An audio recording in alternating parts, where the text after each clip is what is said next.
shiny happy people, and welcome again to another episode of Eye to Eye with me, Mrs. RD, and my partner in crime. How exactly do you pronounce your name? Ah, yes, my name. People have been asking.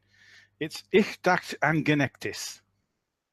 Okay, I'm just going to call you my Mr. Thought. How was that? Does it for me. First of all, viewers, I'd like to apologise for the cancellation of the naked mud wrestling. As promised last episode, Jeff P's received a bill for the powering of the electric universe and is now in a state of shock. He's having to sell his house and his body to pay for it. What's that noise? I'm eating pizza. Excuse me? Did your mother ever tell you it was rude to talk with your mouth full? Yeah. Stop it! I've none of that in here. Sorry. Shall we have a look at random debunk of the week? Yes. Moving right along. And the insanity of the 23rd of September. Yes. Now, I don't claim to know the Bible, but I'm more than capable of separating fact from fiction. This prophecy in Revelation 12, what on earth is it about? Utter madness from what I can see. So Okay. many planets and stars aligning in, is it Venus? Yes. And the sun. And it's supposed to be a once in a 7,000 year happening. Well, that doesn't appear to be true at all.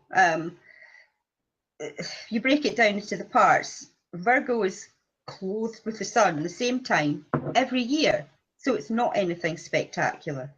The moon is at the feet of Virgo roughly every 28 days. Again, nothing very unusual or spectacular. And the planetary alignments happen fairly often, at least 4 times in 1,000 years. And planetary alignments do not affect anything on the Earth whatsoever. End of. This all just seems to be a lot of astrology, numerology, hunkum bunkum for those who can't be bothered to check facts. Indeed. And in fact, there seems to be a mixed bag of those who are saying it's the end of the world coming, it's going to be the tribulation, and they're all going to bugger off and leave the rest of us behind. Well, that'll be great. We'll get some peace and quiet.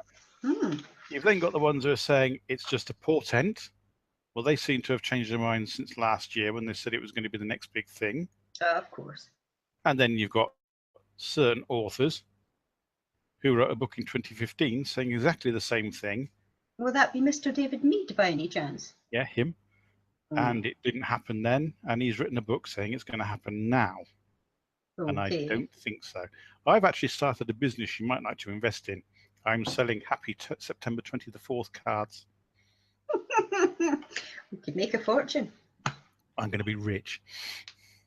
Do you think that some Christians just have a death wish? I mean, their life's so dull, it's going to take an apocalypse to cheer them up a bit. But it's starting to look like it because they also go around borrowing just about every other religion and faith prophecies for their own ends. Even if they're not end of the world, they decide that it could be useful to prop up their own end of the world. Absolutely. I wonder, is it comforting to believe that their chosen deity has some grand plan, order and chaos? It's starting to sound a bit like Hitler. Oh dear, that's a bit extreme. I'm going to bump you all off. Well, I can think of several better deities. Oh yes, but then that would just make us satanic Luciferians or whatever they like to call us. Yeah. I'd rather be a satanic Luciferian than a nibtard. True. The pay is much better. There's a wonderful quote from Philip K. Dick, who says, "The mentally disturbed do not employ to the principle of scientific parsimony. The most simple theory to explain a given set of facts is shoot for the Baroque." And that appears to be the absolute mindset of these people. Doesn't it just? They come out with the most outlandish twists and turns to justify just about everything you can poke at it. Absolutely. It's incredible. And, there's a host of wonderful stuff to watch if anybody is watching this video and is worried about what's going to happen on Saturday morning, have a look at videos by Nerd with Attitude. Dazza the cameraman has a video of a live stream discussion which is in depth into the planetary alignments and that kind of stuff. Dr. Keith Strong, the solar scientist, also has a video on it. And over the weekend, Anon's channel will be streaming live for anybody that has any questions, queries, or worries about the whole thing. All those links will be in the text box below. Yeah, lots of good information there. What's the weather for you today, Mr. Thought? It's slightly overcast, blue skies, bit of sunshine. It's coming to the end of summer, but it's quite pleasant. It's gorgeous, bright blue, cloudless skies here in sunny Scotland. Matthew's a bit bored with his weather forecast because it's just always too dark and too chemtraily. So he's decided he's going to do a pollen count report for us. Over to you, Matthew.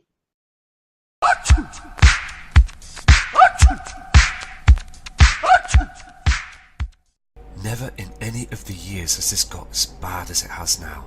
Things are exploding out there, it's just absolutely unreal. Look at the trash here. It's all finished, and Earth is ready for its pole shift. Gosh, thanks for that, Matthew. Welcome back. And it's time to see what Scotty's got in his equipment store this week as we see what Scotty is looking through today. It's a cystoscope, and here's the footage he caught. What I want you to pay close attention to is this very high elevation right here. Oh my. So, That is crazy looking. You know, and I was actually able to see this with my naked eye. Wow. I did blind myself a little bit. They use sun simulators. Oh, yeah. Can this possibly be the brown dwarf? You just cannot help yourself. And that segment was sponsored by Ten a Lady. I think Scott's taking the piss. You're in for a surprise. Don't piss me off. Oh dear. You're in trouble. Oh. You know, Scott had to sit up all night and study to pass that urine test. And did he? Epic fail. Oh. I bet he was pissed. But enough of the jokes. What does our guest bastard of the week think of this? Who is our esteemed guest bastard of the week this week, Mrs. RD? Oh, I'm very happy to say it's...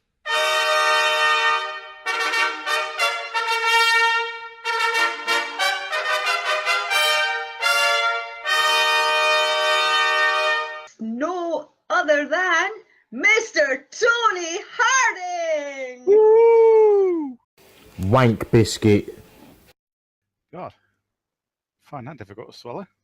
Thank you, Tony. You're welcome anytime. And to finish off this episode, let's hear our nibtard comment of the week. Yes, indeed. And this comment is taken from the Dr. Sean Fost channel. AKA Matt Rogers. Yes, him again. He thinks we don't know. And he's mirrored somebody else's video, which is about a sun halo. A halo is, as we know, just ice crystals, high altitude, Exactly. refraction, blare. And the comment is from a Walter Ruffo. My brother. I don't believe the sun is our source of light. God said, let there be light, and there was. Before he created the sun. Okay, giant light bulb, torch, bonfire. I have no idea. Probably a hologram. What a ridiculous statement. I know. I just despair. And that brings us to the end of the show. All that's left to say is goodbye from me, Mrs. RD. And goodbye from me, my Mr. Thought. Bye-bye. Sorry about slapping you earlier. Got a bit out of hand. It's all right. Can you bring a bullwhip next time. See what I can do.